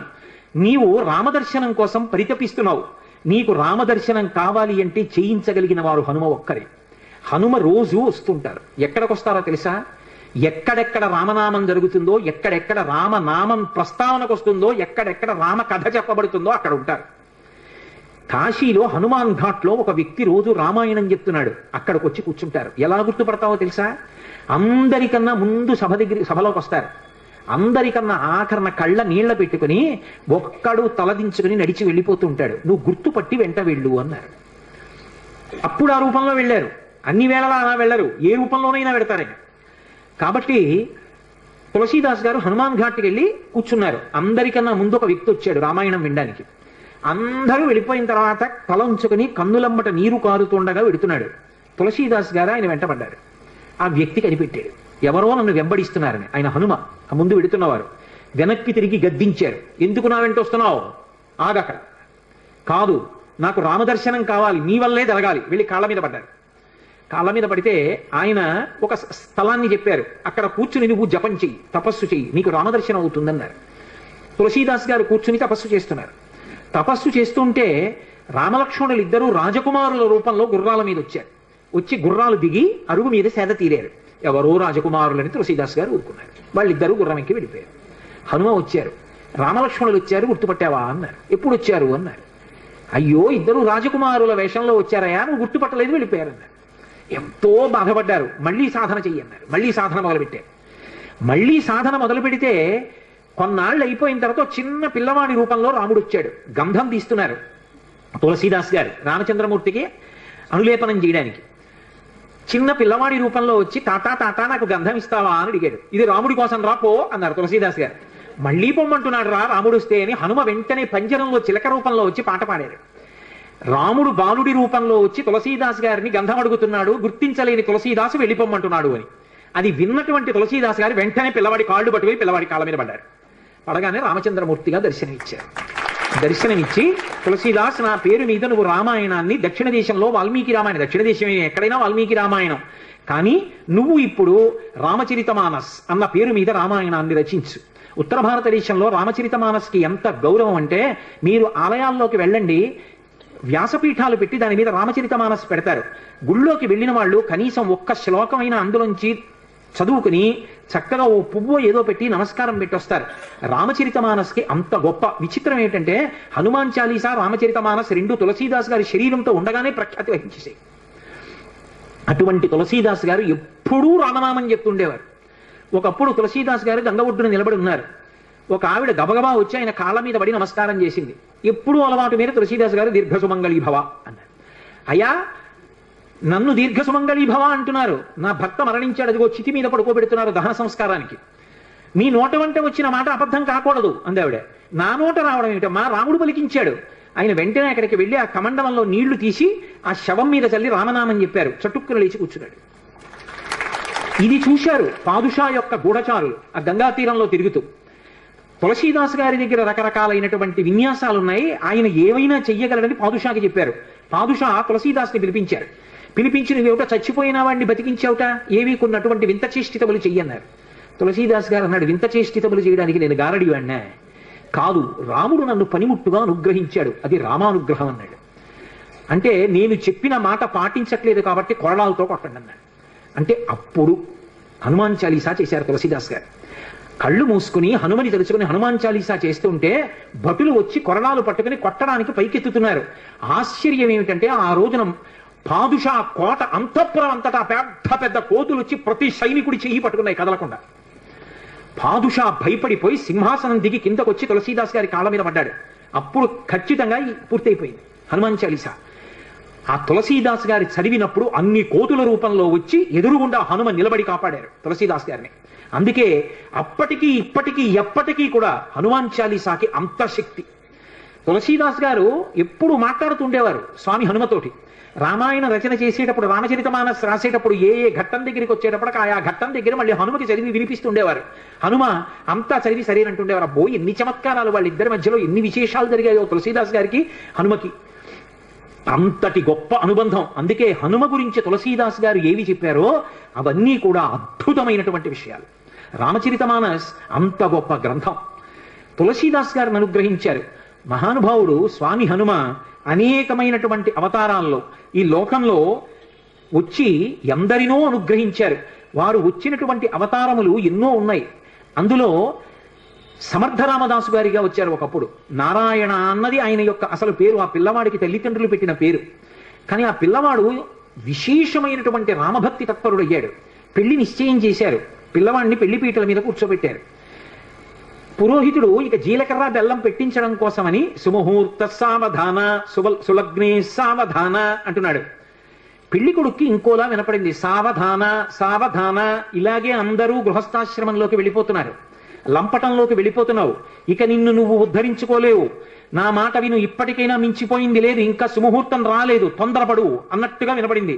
సావధాన సావధాన అన్నది జాగ్రత్త పడు అన్నట్టు వినపడింది ఆ నారాయణ అన్న పిల్లవాడికి. అంతే హనుమ యొక్క అనుగ్రహం ఆవేశించింది. హనుమదవతారం అంటారు సమర్థరామదాస్ గారు. ఒక్కసారి పెళ్లి మంటపంలోంచి 10 దూకులు దూకి వెళ్ళిపోయారు. వెళ్ళిపోయి గోదావరిలో దూకేశారు. దూకేసి గోదావరి నదినంతటినీ కూడా ఈది ఆవలిగొడ్డుకు వెళ్ళిపోయి 10 రోజులు ఆగకుండా నడిచి వెళ్ళిపోయారు అరణ్యంలో. వెళ్ళిపోయి గోదావరి నందిని అనేటటువంటి 2 నదుల యొక్క సంగమ స్థానంలో కూర్చుని నిరంతర రామధ్యానం చేస్తుండేవారు. అంత రామధ్యానం చేసి రామదాసు అని పేరు పొందారు. ఒకప్పుడు బదరీ వెళ్ళారు వారు. బదరీ వెళ్ళి ఆనాడు దేశంలో ఉన్నటువంటి అధార్మికమైన విషయాలు చూసి వ్యగ్రత చెంది ఒక జలకూపమునందు శరీర పరిత్యాగం చేస్తానని నిర్ణయించుకున్నారు. రామచంద్రమూర్తి ప్రత్యక్షమయ్యారు. నీ వలన ధర్మం నిలబడాలి, నువ్వు శరీర పరిత్యాగం చేస్తే ఎలా? నువ్వు సమర్థుడవు ధర్మం నిలబెట్టడానికి, నీ వలన ఒక వ్యక్తి ధర్మాన్ని నిలబెట్టేవాడు తయారవుతాడు. అందుకే సమర్థ రామదాస్ అన్న పేరుతో లోకంలో వ్యవహరించమన్నారు. సమర్థ రామదాస్ అని పేరు మార్చుకుని హిమాలయ పర్వతాల నుంచి వస్తుంటే ఆయనకి హనుమత్ సాక్షాత్కారమైంది. సమర్థ రామదాసు గారికి దీక్ష ఎవరిచ్చారు అంటే స్వయంగా హనుమ ఇచ్చారు. ఆయనకి జపమాల, కమండలం, అలాగే కృష్ణాజినం, ఆ దీక్షా వస్త్రాలు, వీటన్నిటినీ కూడా స్వామి హనుమయే అనుగ్రహించారు. ధర్మ సంస్థాపన కోసమని సమర్థ రామదాసు గారు కోదండాన్ని, బాణాన్ని పట్టుకు తిరుగుతుండేవారు. ఒకప్పుడు ఆయన వేదాంత బోధ చేస్తుంటే గోదావరి తీరంలో కొంతమంది బ్రాహ్మణులు వచ్చి ఆయన్ని విమర్శించారు. నువ్వేమో వేదాంత బోధ, పట్టుకున్నది ధనస్సా, చేతిలో బాణమా, ఈ వేదాంతం సత్యమా, ధనస్సు బాణం సత్యమా? వేదాంతం చెప్పేవాడికి ధనస్సు బాణం ఎందుకురా? బహుశా ఈయనకి బాణం ఎక్కువ పెట్టడం కూడా చేత కాదనుకుంటాను, ఉత్తిన అలా పట్టుకు తిరుగుతున్నాడు అన్నారు. వెంటనే ఆయన బాణాన్ని ఎక్కుపెట్టి ఆకాశంలో ఎగురుతున్నటువంటి పక్షుల గుంపులో ఒక పక్షిని కొట్టారు. ఆ పక్షికి తగిలితే కింద పడిపోయింది, ప్రాణం వదిలేసింది. మళ్ళీ వెంటనే ఈ బ్రాహ్మణులు అందరూ అన్నారు, కట్టుకున్నవి దీక్షావస్త్రాలు, పక్షిని కొట్టాడు ఏ కారణం లేకుండా, ఇటువంటి వాడికి వేదాంత బోధ చేసే అధికారం ఎక్కడుందన్నారు. వెంటనే ఆయన గోదావరిలో నీళ్లు కమండలంలో ఉన్నాయి, ఆ కమండలంలో నీళ్లు తీసి రామనామం చెప్తూ పక్షి మీద తెల్లారు. అది రివ్వున ఆకాశంలోకి ఎగిరిపోయింది. సమర్థ, అందుకే ఆయన పేరు ముందు బిరుదువాక్యం. ఆయన అఘటనాఘటన సమర్థుడు. అంతటి హనుమదవతారంగా వచ్చి మొత్తం దేశమంతటా కూడా ప్రచారం చేశారు. గుండెల్లో రాముడు, శరీరంలో హనుమ, అది ఆయన నినాదం. అందుకే ప్రతి చోట వ్యాయామ పాఠశాలలు పెట్టారు. వ్యాయామశాలలు పెట్టి అందరూ కూడా వ్యాయామం చేసి మంచి ఆరోగ్యవంతమైన శరీరాన్ని, గుండెల నిండా రామభక్తిని పెంపొందించుకోండి, ధర్మ సంస్థాపన చెయ్యండి. ఊరూరా ఊరూరా సమర్థ రామదాసు గారి ప్రబోధమే. అంత గొప్పగా ధర్మవీరుల్ని తయారు చేశారు. అటువంటి సమర్థ రామదాసు గారు ఒకానొకప్పుడు ఛత్రపతి శివాజీ ఇంటికి వెళ్ళారు. వెడితే భిక్ష ఇవ్వాలి కాబట్టి జోలు పట్టారు. శివాజీ వచ్చి ఓ కాగితం చుట్టేని జోలులో పడేశారు. రామదాసు గారు తీసి చదివారు. చదివేటప్పటికి తన యావత్ సామ్రాజ్యాన్ని గురువు గారికి అర్పించేస్తున్నాను అని ఉంది. నేను దీక్ష తీసుకున్నవాణ్ణి, నాకెందుకయా, నా ప్రతినిధిగా నువ్వు పరిపాలించు, కానీ రాజ్యాన్ని నాకు ప్రదానం చేశావు కాబట్టి నీ పతాకం మాత్రం కాషాయ వస్త్రంతో ఉండాలని తన కాషాయ వస్త్రాన్ని పతాకంగా ఇచ్చారు. అందుకే ఛత్రపతి శివాజీ పతాకం కాషాయ వస్త్రం. శ్వేతాశ్వం కాషాయ వస్త్రంతో, ఆయన తెల్లగుర్రం మీద ఎక్కి కాషాయ పతాకం పట్టుకుని ఎడుతుండేవాడు. అటువంటి మహానుభావుడు. ఒకప్పుడు శివాజీ సమర్థ రామదాసు గారి దర్శనానికి వెళ్ళారు. వెళితే సమర్థ రామదాసు గారు ఆయనకి ప్రసాదం ఇచ్చారు. ఇంటికి వెళ్ళి ఈ ప్రసాదం చూసుకో అన్నారు. ఇంటికి వెళ్ళి విప్పారు. విప్పితే అందులో ఒక మూటలో మట్టి ఉంది, ఒక మూటలో గులకరాళ్ళు ఉన్నాయి, ఒక మూటలో గుర్రపు లద్ది ఉంది, ఒక మూటలో కొబ్బరికాయ ఉంది. ఇంతటి శివాజీ తెల్లబోయాడు. ఏమిటి ప్రసాదం, ఎందుకు ఇచ్చారు గురువు గారని? మహాతల్లులు ఈ లోకంలో బిడ్డల్ని కన్న తల్లులు భారతదేశంలో ఎంత గొప్ప వాళ్ళని తయారు చేశారో. వెంటనే ఆ తల్లి వచ్చింది, టీజీబాయి వచ్చి ఆవిడంది, సమర్థ రామదాసు గారు ఏదైనా ఇచ్చారు అంటే అది ఉత్తినైపోయేది కాదు. ఎందుకు ఇచ్చారో తెలుసా? మహానుభావుడు ఆయన మట్టి ఇచ్చారు అంటే నువ్వు భూపతివి కా, రాజ్య పరిపాలన చెయ్యి, ధార్మికంగా అని ఇచ్చారు. ఆయన గులకరాళ్ళు ఇచ్చారు, కొండల మీద కోటలు కట్టమని ఆదేశం. గుర్రపు లద్దెనిచ్చారు అంటే ఆశ్విక దళాలని ఎక్కువగా పెంచుకోమని అర్థం. కొబ్బరికాయ ఇచ్చారు, మనసులో మధురంగా ఉండి పైకి చాలా గంభీరంగా కఠినంగా ఉండు, అప్పుడు కానీ వ్యవస్థ అదుపులో ఉండదని నీకు చెప్తున్నారు. ఈ 4 సందేశాలు నీకు చెప్పడానికి 4 రకాల ప్రసాదం ఇచ్చారని చెప్పారు. సమర్థ రామదాసు గారు చిట్ట రామచంద్రమూర్తి యొక్క నామం చెప్తూ ఆయన రామచంద్రమూర్తి యొక్క మూర్తి పాదముల మీద తలపెట్టి శరీరాన్ని విడిచిపెట్టారు. హనుమయే ఈ దేశంలో ధర్మాన్ని నిలబెట్టడానికి ఒకప్పుడు సమర్థ రామదాసుగా వచ్చారు. ఎందరూ పొందారండి హనుమత్ సాక్షాత్కారం. ద్వైతమతావలంబకులు మహానుభావులు రాఘవేంద్ర స్వామి వారు హనుమ యొక్క సాక్షాత్కారాన్ని పొందారు. ఆయన్ని చిన్నతనంలో వెంకటనాథుడు అని పిలుస్తుండేవారు. ఆయన కటిక పేదరికం అనుభవించారు. శిష్యులందరికీ కూడా వేదాంత పాఠం చెప్పి దొరికినదేదో అది తినేవారు. ఆయన చరిత్ర గురించి చెప్తూ కొన్ని అద్భుతమైన విషయాలు చెప్తారు. వారి భార్య గారికిట ఒక్కటే చీర ఉండేదిట. ఆ చీర సగభాగం కట్టుకునేవారట, సగభాగం తడిపి ఆరేసేవారట. అవతలది ఆరితే ఆ ముక్క కట్టుకుని ఈ ముక్క ఆరేసుకునేవారట ఆవిడ. అయినా సరే దరిద్రాన్ని పక్కన పెట్టి భర్త గారిని అనుగమించినటువంటి మహాపతివ్రత. అటువంటి తల్లి, ఒక్కగానొక్క కొడుకు, శిష్యులకి వేదాంత పాఠం చెప్పి దొరికితే తినడం, లేకపోతే ఉపవాసం. అటువంటి వారు ఒకసారి ఒక చోటికి శుభకార్యానికి వెడితే ఆయన్ని పిలిచి గంధం తీయమన్నారు. వచ్చిన అతిథులందరికీ గంధం పెట్టడానికి. సూక్త పఠనము అని ఒక మాట ఉంది లోకంలో. పరమభక్తితో సూక్తాన్ని పఠిస్తే సూక్తాధిదేవత అనుగ్రహిస్తుంది. ఆయన అగ్ని సూక్తం చదువుతూ గంధం తీశారు. తీస్తే ఆ గంధం అందరూ బొట్టు పెట్టుకున్నారు. ఒళ్ళు మంటలు వచ్చేసింది వచ్చిన అతిథులకి. ఎక్కడది ఈ గంధం, ఎందుకు ఇలా మంటలు వచ్చిందని అడిగారు. ఆ యజమాని అడిగాడు రాఘవేంద్ర స్వామిని, ఎందుకు ఇలా మంటలు వస్తున్నప్పటికి ఇంకా వెంకటనాథుడు ఆయన పేరు, ఎందుకు ఇలా మంటలు వచ్చిందని అడిగారు. నేను అగ్ని సూక్త పఠనం చేస్తూ ఈ గంధం తీశాను అన్నారు. ఏమిటి అగ్ని సూక్తం చదువుతూ నువ్వు గంధం తీస్తే ఒళ్ళు మంటలు వచ్చిందా, నువ్వు వరుణ సూక్తం చదివితే చల్లబడుతుందా అన్నారు. చల్లబడుతుందన్నారు. ఏది వరుణ సూక్తంతో తీయన్నారు. ఆయన వరుణ సూక్తం చదువుతూ గంధం తీశారు. ఆ గంధం పెట్టుకుంటే అందరికీ ఒళ్ళు చల్లగా అయిపోయింది. అంతటి మహానుభావుడు సుధీంద్ర స్వాముల వారిని వారి గురువు గారి ఆజ్ఞ మేరకి అకస్మాత్తుగా వారు సన్యాసాశ్రమం తీసుకుని రాఘవేంద్రుడు అన్న పేరుతో ఆ ద్వైత మఠాధిపతులు అయ్యారు. వారు మన ఆంధ్రదేశంలో మంత్రాలయం దగ్గరే హనుమ గురించి జపం చేస్తే పంచముఖాలతో ఆంజనేయ స్వామి ఆయనకి ప్రత్యక్షం అయ్యారు. పంచముఖ ఆంజనేయ స్వామిని ఉపాసన చేసిన మహాపురుషుడు, ప్రహ్లాదుడి యొక్క అంశలో వచ్చాడు అంటారు రాఘవేంద్ర స్వామి. ఎంతమంది హనుమత్ సాక్షాత్కారం పొందారండి, అంతటి మహానుభావుడు. అటువంటి హనుమ లోకంలో ఎవరికి ఏది ఇవ్వలేనిదన్నది లేదు. ఆయన ఎవరికి ఏ కోరిక ఉండనివ్వండి, కోరిక ఉండకుండా ఉండడం అన్నది సాధ్యం కాదు. కోరిక ఉంటుంది కానీ అది ధార్మికమై ఉండాలి. ధార్మికమైన కోరిక అయి ఉండి కోరిక కానిది. ఆ మాట మీరు బాగా అర్థం చేసుకోవాలి. నాకు పెళ్ళవ్వాలి అని ఒక పురుషుడో స్త్రీయో అనుకున్నారు అనుకోండి, తప్పు కాదు, ఎందుకంటే పెళ్లి చేసుకోవాలి. నాకు కొడుకు పుట్టాలి, కూతురు పుట్టాలి, అది తప్పు కాదు, ఆ కోరిక ఉండాలి. నేను ఒకళ్ళ దగ్గర చెయ్యి చాపకుండా అన్నం తినాలి, తప్పు కాదు, అన్నం తినాలి. అలాగే నేను అనాయాసంగా శరీరం విడిచిపెట్టేయాలి, తప్పు కాదు, ఆ కోరిక ఉండాలి మనిషికి. ఏ కోరికలు ఉండి తీరాలో అవి పండితే నువ్వు పండుతావో అటువంటి కోరిక కోరి కూడా పారనివాడే అవుతాడు. అటువంటి కోరికలు ఉండాలి. ఆ కోరిక తీరకపోతే లోకంలో చాలా సులువైనటువంటి మార్గాన్ని పరాశర సంహిత చెప్పింది. పరాశర మహర్షి నిన్న మీతో మనవి చేసి ఉన్నాను. హనుమకి సంబంధించినటువంటి ఉపాసన రహస్యములన్నింటినీ క్రోడీకరించి మనకి సంహితా రూపంలో ఇచ్చారు. అందులో చెప్పారు శ్లోక రూప మంత్రం. అది మంత్రం అయితే మళ్ళీ అందరూ చెప్పడానికి సావకాశం కలగకపోవచ్చు, ఎందుకంటే స్వరభేదం ఉంటుంది. కానీ అది శ్లోక రూప మంత్రం. అందుకే తప్పు చెప్పకుండా చెప్తే చాలు. హనుమకి ప్రదక్షిణం చేస్తూ నిశ్శబ్దంగా మాట్లాడకుండా ఆంజనేయం మహావీరం బ్రహ్మ విష్ణు శివాత్మకం తరుణార్క ప్రభం శాంతం ఆంజనేయం నమామ్యహం, ఈ శ్లోకం చెప్తూ హనుమకి 108 మాటలు ప్రదక్షిణం చేసి వక్కలతో కాని పువ్వులతో కాని అక్షతలతో కాని మాత్రమే లెక్క పెట్టాలి. కాగితం మీద గుచ్చడం, పెన్నుతో కొట్టడం అలా చేయకూడదు. వక్కలు 108 ఓ డబ్బాలో పట్టుకెళ్ళి, ఖాళీ డబ్బా పట్టుకెళ్ళి ఈ శ్లోకం ఒక ప్రదక్షిణం చేసినప్పుడు మళ్ళీ స్వామి దగ్గరికి రాగానే నిలబడి ఈ శ్లోకం చెప్పడం. ఆంజనేయం మహావీరం బ్రహ్మ విష్ణు శివాత్మకం తరుణార్క ప్రభం శాంతం రామదూతం నమామ్యహం అండం. ఆ వక్క తీసి పక్క డబ్బాలో వేయడం. 108 ఇందులో వక్కలు అందులోకి వచ్చాయంటే 108 ప్రదక్షిణాలు అయిపోయి మళ్ళీ వక్కల డబ్బా పట్టుకుని ఇంటికి వెళ్ళిపోవడం. హనుమ యొక్క ప్రదక్షిణముల చేత ఆయన అనుగ్రహంతో ఎటువంటి కోర్కెలను కూడా ఆయన తీర్చగలిగిన శక్తి కలిగిన వాడు అని అనుభవించిన పెద్దలు చెప్పిన మాట. అలాగే అకస్మాత్తుగా విపరీతమైనటువంటి రోగం ఏదైనా శరీరానికి ఏర్పడి భయం కలిగితే హనుమానంజనాసు నో వాయుపుత్రో మహాబల అకస్మాతాగతోత్పాతం నాశయాసు నమోస్తుతే, ఆ శ్లోకం చెప్పాలి. అకస్మాత్తుగా రోగం వచ్చింది, స్వామి నన్ను కాపాడండి, ఈ శ్లోకం చెప్పి ఆయనకి ప్రదక్షిణాలు చెయ్యాలి. హనుమ ప్రదక్షిణముల చేత విశేషమైనటువంటి తృప్తిని పొందుతారు. అటువంటి హనుమకి ప్రదక్షిణాలు చేస్తూ, ప్రదక్షిణం అంటే గబగబ నడవకూడదు, అడుగుల చప్పుడు వినపడకుండా నడవాలి. అలా నడుస్తూ ప్రదక్షిణం చేసి ఈ 2 శ్లోకాలని అవసరాన్ని బట్టి అనుసంధానం చేయడం నేర్చుకుంటే ఆయన అనుగ్రహంతో రోగాన్ని నివారణ చెయ్యగలిగిన వైద్యుడు దొరుకుతాడు అని దాని అర్థం. ఆయన అనుగ్రహంతో రోగం పోతుంది. 2, ఆయన అనుగ్రహంతో ఎటువంటివైనా, అంటే నా ఉద్దేశం గొంతెమ్మ కోరికలు అని కాదు, నేను అమెరికా అధ్యక్షుడిని అయిపోవాలి అన్న కోరిక కాదు.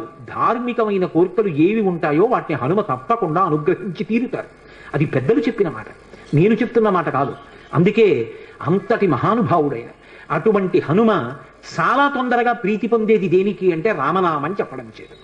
మీరు రోజు రామనామం వ్రాయడం అలవాటు చేసుకున్న, రామనామాన్ని కీర్తించిన, రామనామం పలికిన పరమ ప్రసన్నుడైపోతారు. మరి ఈ మాట నేను చెప్పినప్పుడు రామనామం చెయ్యొద్దు. మనం ఇవాళ ఉపన్యాసం పూర్తి చేసేటప్పుడు కూడా ఒక్కసారి రామనామం చేసి ఇవాళ ఉపన్యాసాన్ని పూర్తి చేస్తాను, మళ్ళీ రేపు సాయంకాలం 6:30 కలుసుకున్నప్పుడు మళ్ళీ ఉపన్యాసాన్ని కొనసాగిస్తాను. కాబట్టి నేను మకుటాన్ని అంటాను, మీ అందరూ, నేను చరణాన్ని అంటాను, మీ అందరూ మకుటాన్ని అనండి. మకుటం అంటే రామనామము రామనామము రమ్యమైనది రామనామము, 3 మాటలు రామనామాన్ని పలికినట్టు అవుతుంది. నేను చరణం చెప్తుంటాను, మీరు అనండి చక్కగా. నారదాది మహామునీంద్రులు నమ్మినది శ్రీరామనామము, దారి నుండి గనడచు వారికి తోడు నీడే రామనామము, కోరి కొలచిన వారికెల్లను కొంగు బంగరు రామనామము పాహి కృష్ణాయనచు ద్రౌపది పలికినది శ్రీరామనామము ఆలు బిడ్డల సౌఖ్యము కన్నను అధికమైనది రామనామము. నేను ఈ సందర్భంలో మీకు ఇవాళ ఎందుకు రామనామం తప్పకుండా చెప్పాలి అన్నదానికి ఒక విశేషం చెప్తాను. ఇవాల్టి తిథి ఏమిటి? త్రయోదశి. త్రయోదశి ఏ నెలలో వచ్చింది? మార్గశీర్ష మాసంలో వచ్చింది. మార్గశీర్ష మాసం శుక్లపక్షంలో త్రయోదశితో కూడుకున్నటువంటి తిథి. ఈ త్రయోదశి తిథికి హనుమకి చాలా దగ్గర సంబంధం. త్రయోదశి నాడే సీతమ్మ దర్శనమైంది హనుమకంటారు. రెండోది, త్రయోదశికి అంత శక్తి, హనుమతో సంబంధం ఎందుకు వచ్చాయో తెలుసా? దానికి ఒక పెద్ద కారణం ఉంది. అసలు త్రయోదశి తిథికి హనుమకి అంత దగ్గరి సంబంధం ఎందుకు వచ్చిందో, ఇవాళ రామనామం మనం ఎందుకు చెప్పి తీరాలో, ఈ రహస్యం ఏమిటో, అసలు ఉపాసనలో ఆయనకి ఏ ఏ పళ్ళు నైవేద్యం పెట్టాలో, ఆయన పూజ ఎలా చేస్తారో, ఈ విశేషాలను గురించి, ఆయన దవడల వైభవం గురించి రేపటి రోజున నా చేత స్వామి హనుమ పలికించుగాక. అంత గొప్ప రోజున మనం రామనామం చెప్తున్నాం కాబట్టి చక్కగా అవకాశాన్ని సద్వినియోగం చేసుకోండి. నేను ఇంకో పావుగంట అరగంట చెప్పలేక కాదు, నేను చెప్పడం ముఖ్యం కాదు, మీరు కూడా అనుసరించడం ముఖ్యం. బ్రహ్మ సత్యము జగన్ మిథ్యాభావమే శ్రీరామనామము భక్తితో భజించు వారికి ముక్తి నొసగును రామనామము. సకల జీవులలోన వెలిగే సాక్షిభూతము రామనామము. ఆంజనేయుని వంటి భక్తులకాశ్రయము శ్రీరామనామము. విషయ వాసనలెల్ల విడచిన విదితమగు శ్రీరామనామము.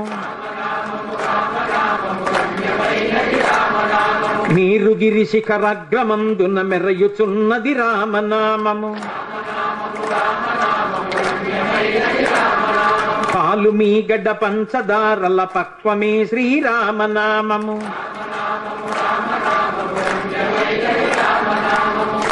ఇంతమంది ఉన్నారు, మీ కంఠాలకి హనుమ ఎంత ప్రీతి చెందాలండి అవతల వైపు నుంచి. ఎందరో మహానుభావుల డెందమాయను రామనామము. ఘాత వ్రాసిన వ్రాత తుడి చెడి దైవమే శ్రీరామనామము. శివుడు గౌరికి బోధ చేసిన చిన్మయము శ్రీరామనామము. జానకీ హృత్కమల మందున అలరుచున్నది రామనామము. చిత్తశాంతిని కలుగ చేసిడి చిత్స్వరూపము రామనామము. బ్రహ్మపుత్రక రాజ్య వీణా పక్షమైనది రామనామము. శాంతి సత్యాహింస సమ్మేళనము శ్రీరామనామము. రామనామ స్మరణ చేసిన క్షేమము సగును రామనామము. తల్లివలె రక్షించు సుజనుల నెల్ల కాలము రామనామము. మంగళంబగు భక్తితో పాడిన శుభకరంబగు శ్రీరామనామము. మంగళాశాసనపరై మదాచార్య పురోగమై సర్వైశ్చ పూర్వైరాచార్యై సత్కృతాయాస్తు మంగళం. మంగళం కోసలేంద్రాయ మహనీయ గుణాత్మనే చక్రవర్తి తనూజాయ సర్వభౌమాయ మంగళం. ఉమాకాంతాయ కాంతాయ కామితార్థప్రదాయినే శ్రీగిరీశాయ దేవాయ మలినాథాయ మంగళం. సర్వం శ్రీ ఉమామహేశ్వర పరబ్రహ్మార్పణమస్తు. స్వస్తి.